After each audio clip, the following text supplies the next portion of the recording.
अस्सलामु अलैकुम नाजरीन। रोमाना किसी और की अमानत थी और महीन किसी और की है। अगर उसे वो रिश्ता पसंद नहीं था तो उसे पहले से इनकार कर देना चाहिए था। और अब वो मुझे अनजाने में एक ऐसे गुनाह की जानब घसीटने वाली थी जिसका कोई कफारा भी नहीं था।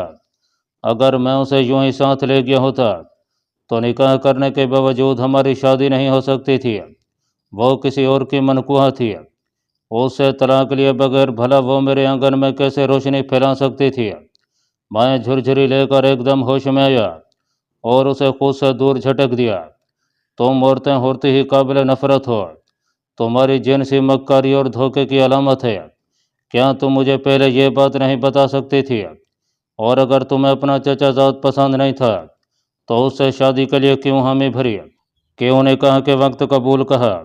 मेरे होंठों से वहशतज़दा आवाज़ बरामद हुई, वो जैसे कराही, क्योंकि उस वक्त तक मुझे आप नहीं मिले थे। और जब मुझसे भी खूबसूरत मिल जाएगा फिर? मैंने तंज़ अंदाज में कहते हुए उसे मतून किया। अल्लाह पाक की कसम, वो शक्ल और सूरत के लिहाज से आपसे ज़्यादा खूबसूरत है।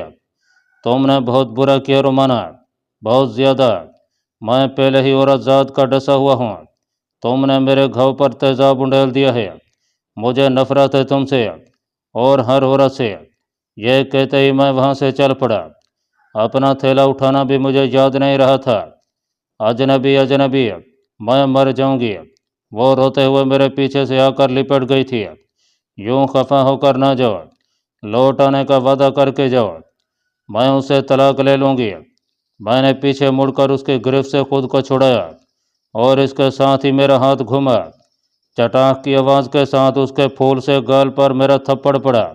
वो नीचे गिर गई थी। मुझे यूं लगा कि वो थप्पड़ मेरे दिल पर पड़ा हुआ। मैं अंधाधुंध भाग खड़ा हुआ। मुझे यह भी मालूम नहीं था कि मेरा रुख किस जानिब है। मेरे दिमाग में तो बस रोमाना की बातें हथौड़े की तरह लग रही थीं। मैं शादीशुदा हूँ। गुज़रे सितंबर में मेरी शादी मेरे चचा जात से हो गई है। मैं शादीशुदा हूँ। मैं भागता रहा, ना हमवार ज़मीन पर झाड़ियों और दरख्तों से भरी हुई ढलवान पर, जा बजा बिखरे हुए पत्थरों और कंकरों पर। पता नहीं मुझे भागते हुए कितना वक्त बीत गया था। शायद पूरी सदी बीत गई थी, या शायद मैंने उसी वक्त दौड़ना शुरू किया था। अचानक मुझे ठोकर लगी। मैं ऊंधे मुंह गिरा और नीचे लुढ़कता चला गया। वो ढलान काफ़ी नीचे जा रही थी, लेकिन मुझे एक बड़ी चट्टान ने मज़ीद नीचे जाने से रोका और मैं वहीं ऊंधे मुंह लेट कर गहरे गहरे सांस लेने लगा। दोबारा उठने की हिम्मत मुझ में मफकूद थी। मैं लेटा रहा, सोचता रहा, यहाँ तक कि मेरा सर दर्द से फटने लगा। कितनी आसानी से उसने मुझे बेवकूफ़ बनाया था, या शायद मैं था ही अहमक। अगर अहमक ना होता तो इतनी बड़ी ठोकर खाने के बाद मुझे संभल जाना चाहिए था। अमेरिका में मुझे कैप्टन जेनिफर उल्लू बनाती रही थी, पाकिस्तान में महीना, और अब कश्मीर में मैं रोमाना के हाथों गधा बन चुका था।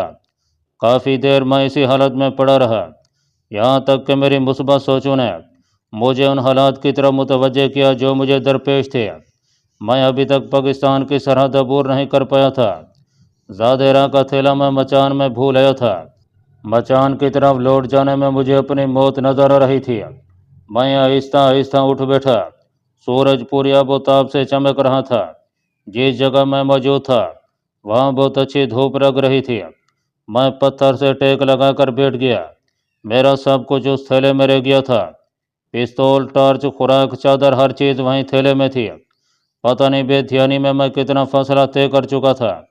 अगर मैं दोपहर के बाद वहीं लौट जाता तो शायद अपना थैला वापस हासिल कर लेता, लेकिन अगर रोमा शाम तक वहीं बैठी रही फिर?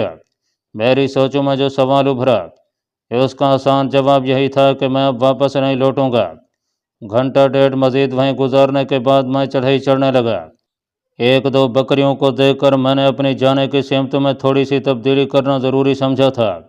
मैं नहीं चाहता था कि मेरा किसी और से टकराव हो, मगर मुझे अपने मकसद में कामयाबी नहीं हुई थी। वो भी एक जवान औरत थी। उसके साथ 10-11 साल का एक लड़का भी था। वो दोनों एकदम झाड़ियों की ओर से निकलकर मेरे सामने आ गए थे। मुझे देखकर वो दोनों ठुठक कर रुके, मगर मैं उन्हें मुखातिब किए बगैर आगे बढ़ गया। झाड़ियों की आड़ मुयस्सर आने तक मैं अपनी पुश्त पर किसी की नज़रों को महसूस करता रहा।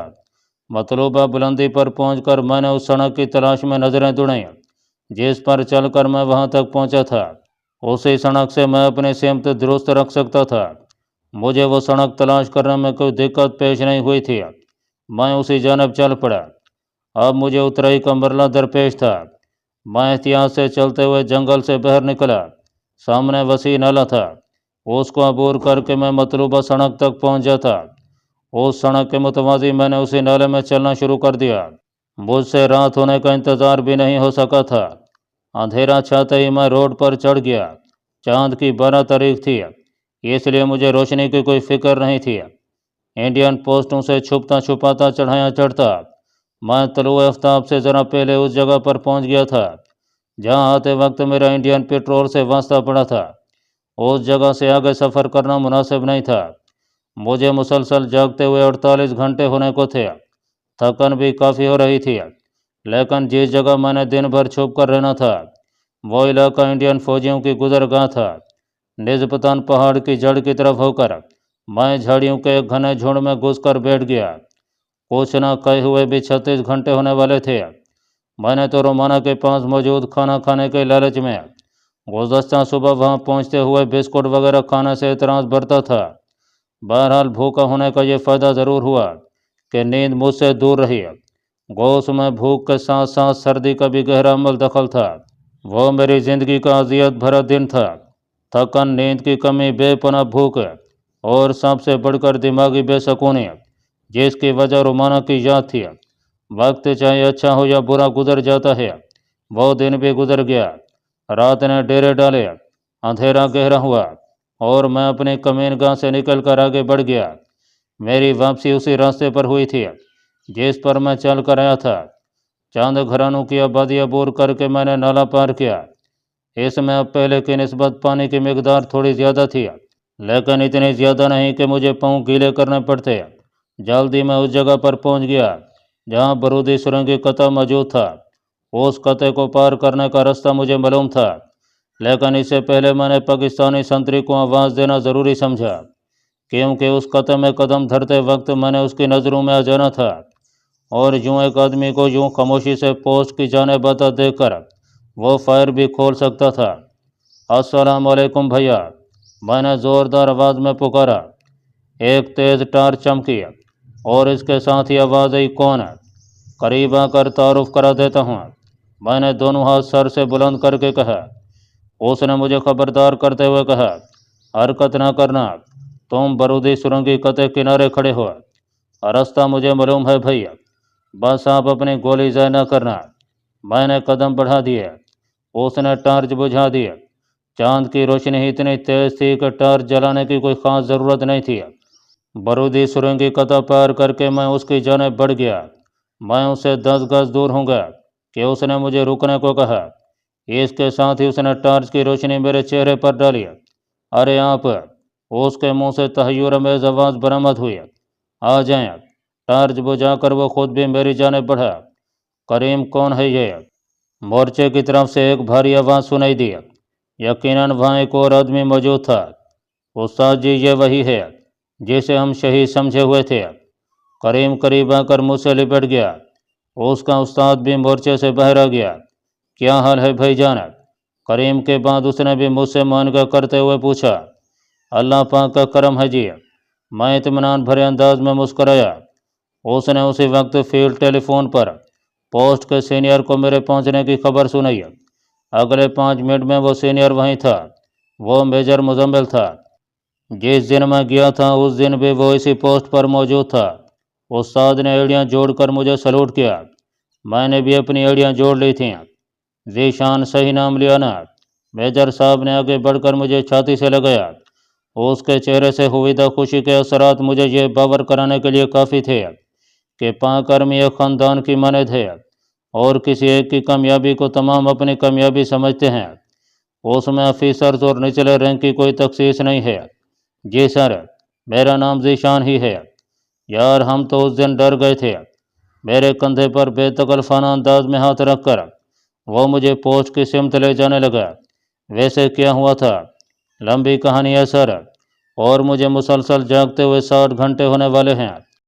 میرا خیال ہے سونے سے پہلے آپ کھانا کھانا ضرور پسند کریں گے۔ جی سر، میں نے اس بات میں سر ہلا دیا۔ اس نے ایک حوالدار کو بلا کر میرے لیے تازہ کھانا تیار کرنے کا حکم دیا اور ساتھ میرے سونے کے لیے جگہ تیار کرنے کا بھی بتا دیا۔ حوالدار مجھے ساتھ لے کر اپنے کمرے میں آ گیا۔ برفانی علاقوں میں 10 پیک سالن ملتا ہے۔ کوک نے اٹھ کر فوری طور پر میرے لیے چکن کا سالن گرم کیا اور جلدی جلدی روٹیاں بنا کر میرے سامنے دھر دیں۔ تھوڑی دیر بعد خوب سیر ہو کر کھانا کھانے کے بعد میں سنو کے سلیپنگ بیگ میں گم ہو گیا تھا۔ خوابوں کی دنیا میں روما میرا انتظار کر رہی تھی۔ یونٹ واپسی پر کمانڈنگ افیسر نے مجھے خصوصی شاباش دی۔ میرے مشن کے کامیاب ہونے کی خبر وہ ٹی وی پر دیکھ چکا تھا۔ ویسے 900 میٹر کے فاصلے سے ماتھے میں گولی مارنا اچھی کارکردگی ہے۔ کمانڈنگ افیسر کے چہرے پر مجھے خوشی چھلکتی دکھائی دی۔ شکریہ سر، وہ ہنسا۔ اب تم یقیناً مہینہ چھٹی مانگو گے؟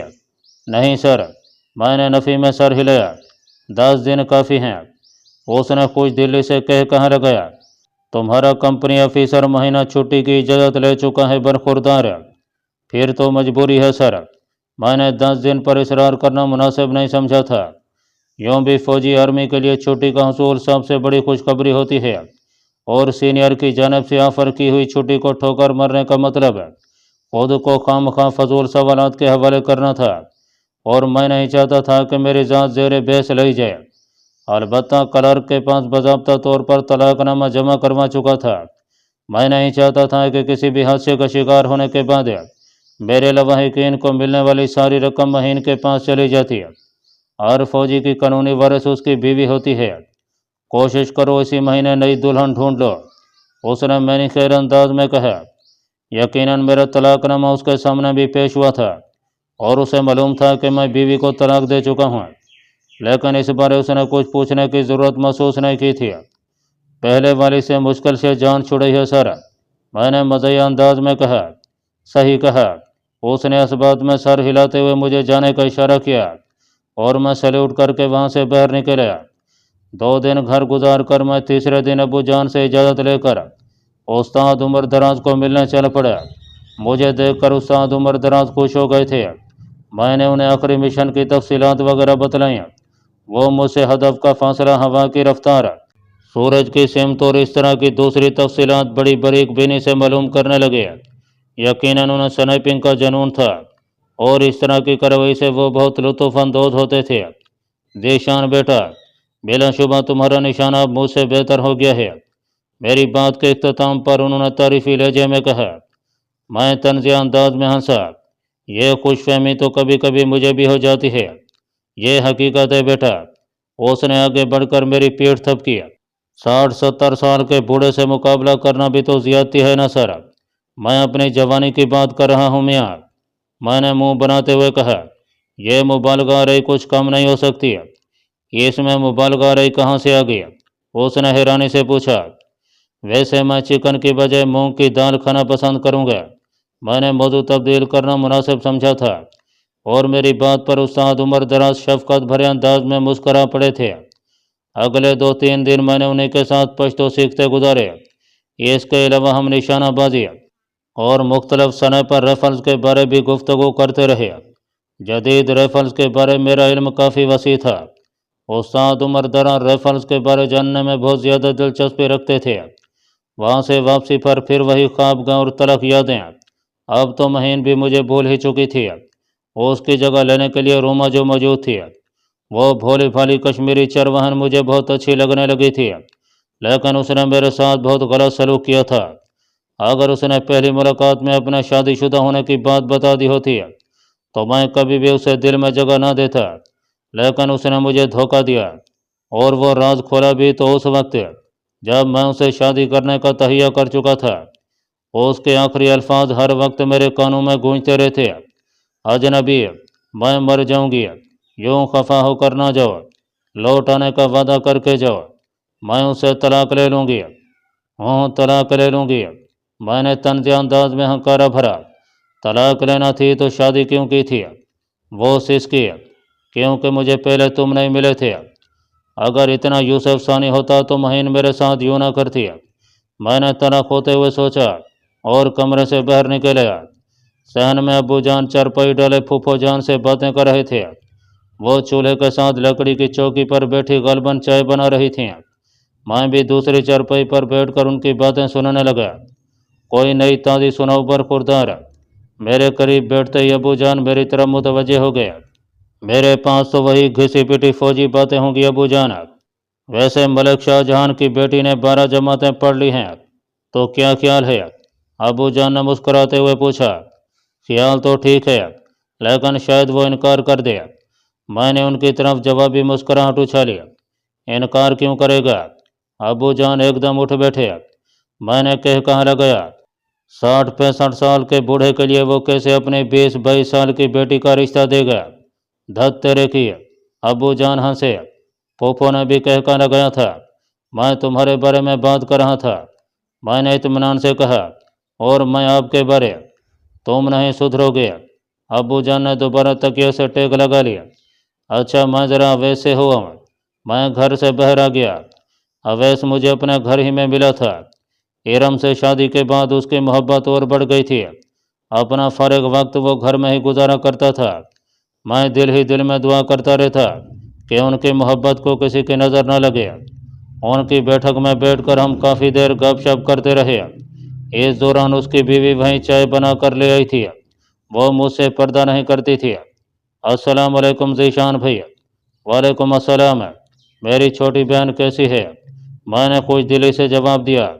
अल्लाह पाक का फजल है। चाय के कप हमारे सामने रख कर वो बाहर निकल गई। सुना है ताहिर उससे शादी कर रहा है। इरम के बैठक से निकलते ही अवैस ने गोया मुझसे तस्दीक चाहिए। किससे? महीन से। अवैस का अंदाज इनकशाफ करने वाला था। अगर ऐसा है तो बहुत अच्छा है, मैंने बेपरवाही से कहा। शानी तुम्हें वो बहुत पसंद थी ना? अवैस ने दुखी लहजे में पूछा।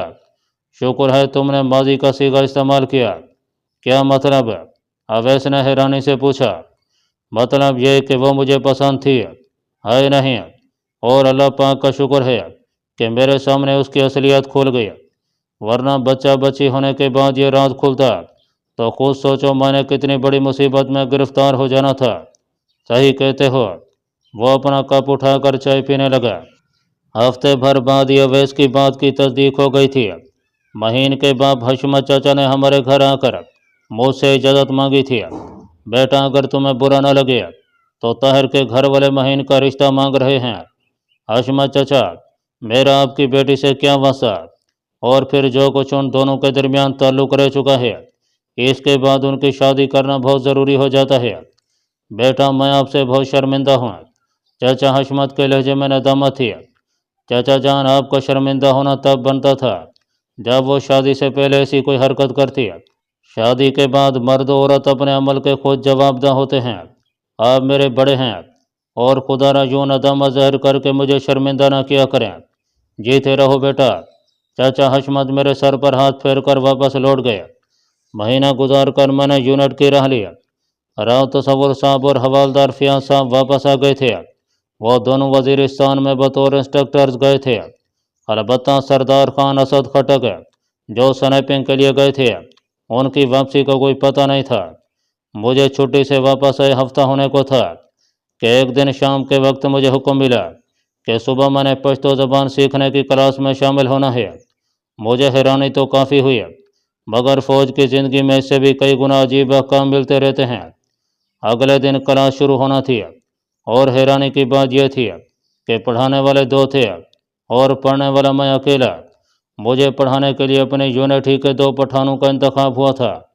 क्लास क्या थी, बस पश्तो ज़बान का सीखना था, जो पहले भी थोड़ी बहुत जानता था। सारा दिन हम पश्तो में गप्पें करते रहे। इस दौरान मुझे जिस लफ्ज़ की समझ ना आती मैं उन दोनों से पूछ लेता। यूँ भी मुझे पश्तो की ग्रामर नहीं सीखना थी। उसी दिन रात को 8 बजे मुझे unit second in command major Waseem के दफ्तर हाजिर होने का हुक्म मिला। उसके अर्दली को कहकर मैंने अंदर जाने की इजाज़त मांगी। वो मेरा ही मुंतज़र था। आओ ज़ीशान, बैठो। उसने सामने पड़ी कुर्सी की जानिब इशारा किया। मैं मुद्दबन अंदाज में कुर्सी पर बैठ गया। आज पश्तो ज़बान सीखने की क्लास अटेंड की थी। अपनी घूमने वाली कुर्सी से टेक लगाकर उसने तमहीद बांधी। जी सर। تم یہ بھی جانتے ہوگے کہ تمہارے کچھ ساتھی وزیرستان میں پاک آرمی کے مختلف کنوئیوں کے ساتھ چل رہے ہیں۔ جی سر، میں نے لگا بندہ جواب دہرایا۔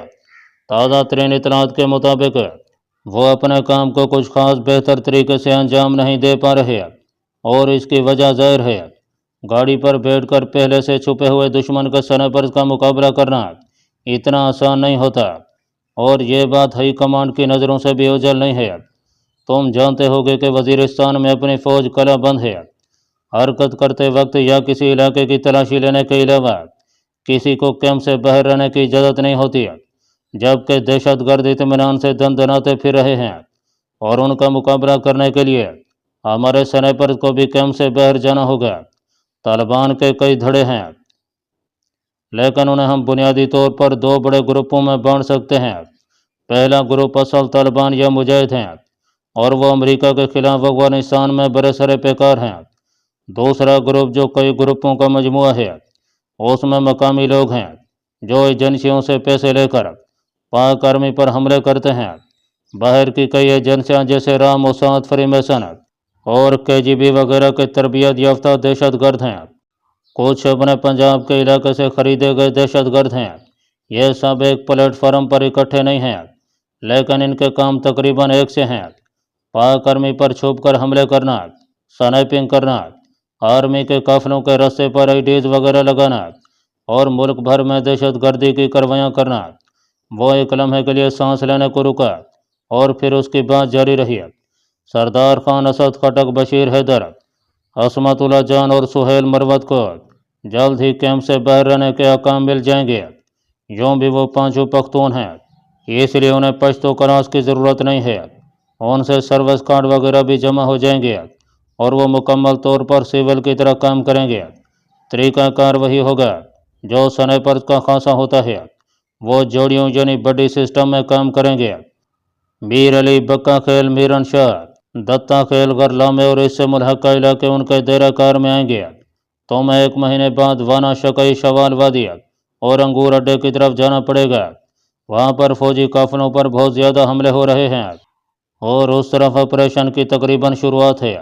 اب تم یہ بھی سوچو گے کہ تمہیں پشتو سکھانے کی کیا ضرورت آن پڑی، جبکہ وہاں دوسری زبانوں کے جاننے والے بھی موجود ہیں۔ اس نے جو نکتہ اٹھایا تھا وہی بات میرے دماغ میں پیدا ہوئی تھی۔ چونکہ وہ خود اس سوال کا جواب دینے والا تھا، اس لیے میں خاموشی سے اس کی سنتا رہا۔ اصل میں کمانڈنگ افیسر نہیں چاہتا کہ تم پشتو نہ جاننے کی وجہ سے مار کھا جاؤ، اور کوئی آدمی تمہارے سامنے ہی تمہارے خلاف منصوبہ بندی کرتا رہے اور تمہیں معلوم ہی نہ ہو۔ تم پر وہ بہت زیادہ انحصار کر رہے ہیں۔ تمہیں وہاں کافی عرصہ گزارنا پڑے گا۔ کچھ اور ضروری باتیں بھی ہیں جو تمہیں بعد میں بتائی جائیں گی۔ فی الحال ان پانچوں میں سے تم اپنی پسند کا ایک ساتھی چن لو، اسے کل ہی واپس بلا لیا جائے گا، بلکہ میرا خیال ہے سردار ہی کو بلوا لوں۔ آخری فکرہ انہوں نے مسکرا کر کہا تھا۔ جی سر، میں نے اس بات میں سر ہلا دیا۔ کوئی سوال ہے؟ اس نے گویا اپنی بات ختم کرنے کا اعلان کیا۔ سوال جواب کے لیے مہینہ پڑا ہے سر، 29 دن۔ اس نے میری تصحیح کرتے ہوئے مجھے جانے کا اشارہ کیا، اور میں السلام علیکم سر کہتے ہوئے باہر آ گیا۔